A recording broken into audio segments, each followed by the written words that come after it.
الكتف عندك 40، هنا نص 20. العشرين هي نزال حفرة الإبط. مقدار نصف عرض الكتف يساوي نزال حفرة الإبط. هاي اكتبوها بورقة مع ترك 3 سنتيم للميلان. هاي 3 سنتيم وننزل 20. نزلنا 20. هسه نجي نطلع محيط الصدر. ايش قد قلنا عندنا محيط الصدر؟ من 115 الى 120. نقول 120 ربع 120 ايش قد؟ 30. اكيد احنا راح نقسم على 4.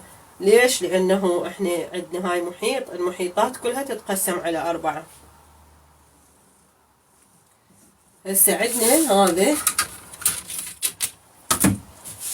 هذا ايش طلعنا هنا؟ خط الصدر. هذا خط الصدر. هذا. وهذا عندنا هنا نزال الحفرة. هسه هنا طبعا هاي 20 حتى تصير شنو؟ نفس مستوى هذه 20 حتى يطلع عندك كله عدل ما بيه اي عواجات.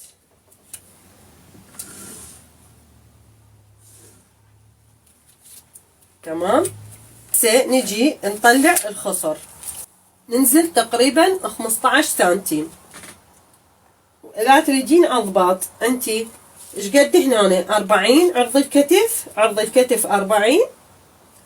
تنزلين تطلعين خط الخصر 40. شوفي هسه هذا نقطة هاي خط الخصر. هذا هنا 40 اخذتي الكتف نص 20. هذا خط الخصر. معناها القاعدة شو تقول؟ تقول نزال خط الخصر يساوي عرض الكتف. عرض الكتف يساوي نزال خط الخصر. هسه احنا طلعنا الطول بعد العرض. العرض احنا ايش قد قلنا؟ بالدشداشه ما نخسر زايد. احنا قلنا 30. ناخذ لنا فد 4 سنتيمات 3 سنتيمات اقل من 30 حتى شنو ما تصير ضيقه. يعني احنا هنا عندنا 30 راح نسويها 27. راح تجرين خط هالشكل. هاي تخصيره هنا. خط الجانب تاخذين مين منها. اذا ردتيها عدله الدشداشه راح تطلعي لي من هنا شبرين. هاي شبرين. هاي الشبرين راح تجرين خط من هنا لحد الشبرين. هاي راح تطلع عندك الدشداشه عدله مو كلوش.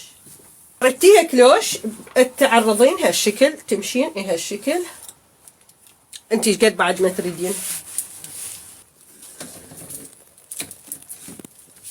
اكو ناس تريدها دبل كلوش، اكو ناس تريدها يعني كلوشة وسط. يعني انا اول شي اسأله الزبونة اللي تجي شو تريدي؟